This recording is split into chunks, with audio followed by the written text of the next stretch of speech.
Halo semuanya, Assalamualaikum warahmatullahi wabarakatuh. Perkenalkan, nama saya Muhammad Faizal. Saya dari Universitas Bina Sarana Informatika Margono Depok, Fakultas Komunikasi dan Bahasa.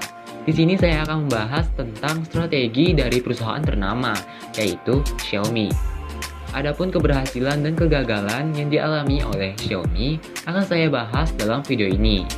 Sebelumnya, izinkan saya untuk membahas sedikit tentang perusahaan Xiaomi ini terlebih dahulu. Xiaomi adalah salah satu perusahaan elektronik swasta milik pribadi dari Tiongkok yang berkantor pusat di Beijing dan didirikan pada tahun 2010 oleh CEO Lei Jun. Perusahaan ini dengan cepat telah menjadi salah satu perusahaan terkemuka di Tiongkok. Xiaomi merupakan distributor telepon cerdas terbesar ketiga di dunia yang merancang, mengembangkan, dan menjual telepon cerdas, aplikasi seluler, dan elektronik konsumen. Perusahaan ini kini bernilai lebih dari 10 miliar USD dan memiliki lebih dari 5.000 karyawan dari berbagai negara, termasuk Tiongkok, Malaysia, Singapura, Filipina, India, dan Indonesia.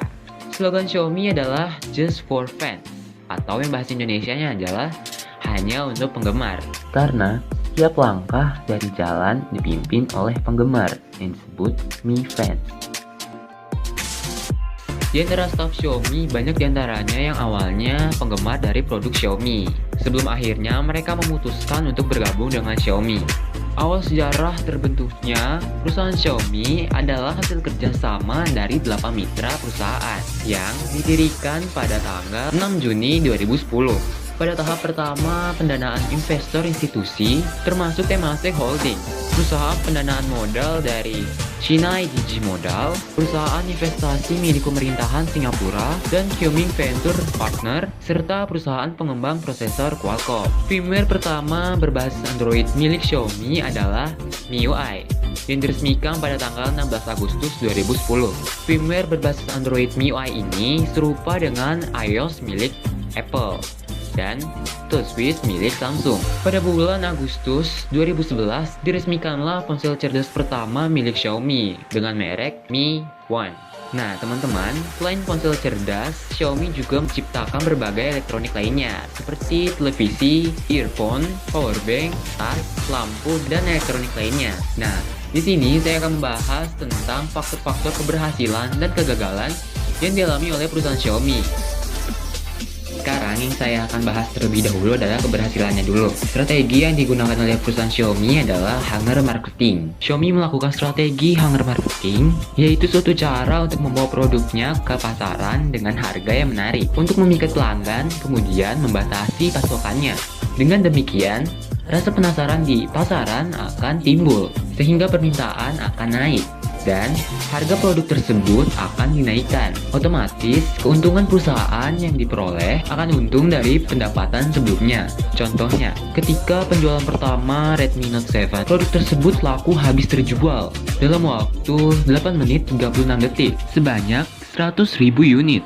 Redmi Note 7 ludes habis terjual dalam program penjualan cepat perdananya. Hal ini membuktikan bahwa Xiaomi berhasil menggunakan strategi hunger marketing. Walaupun di Tiongkok sendiri, hunger marketing adalah strategi yang pro dan kontra. Selanjutnya, saya akan membahas kegagalan dari strategi pemasaran Xiaomi. Kegagalan strategi yang dialami oleh perusahaan Xiaomi adalah kurangnya store offline di berbagai wilayah, sehingga banyak pembeli yang membeli produk Xiaomi secara tidak resmi atau black market. Karena Xiaomi sendiri memiliki banyak sekali garansi distributor dan produk distributor tersebut lebih banyak dicari di pasaran ketimbang mencari produk resmi dari Xiaomi-nya langsung. Produk Xiaomi sendiri sulit dicari di pasaran karena menggunakan strategi hunger marketing, yaitu membatasi stok produk ketika baru diluncurkan. Tentunya hal ini dapat memberi dampak yang buruk bagi Xiaomi jika pembelinya tidak membeli handphonenya secara resmi, dan hal ini dapat menurunkan pendapatan dari perusahaan Xiaomi.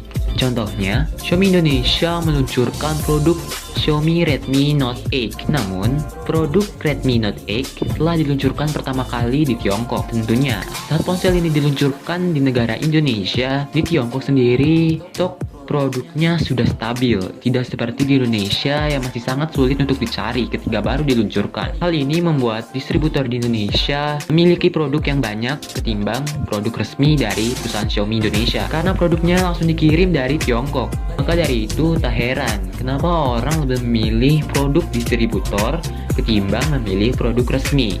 Tentu alasannya karena produk distributor lebih gampang dicari di pasaran. Tentu saja hal ini dapat merugikan perusahaan Xiaomi karena pemasukannya pasti akan menurun. Cukup sekian pembahasan saya kali ini.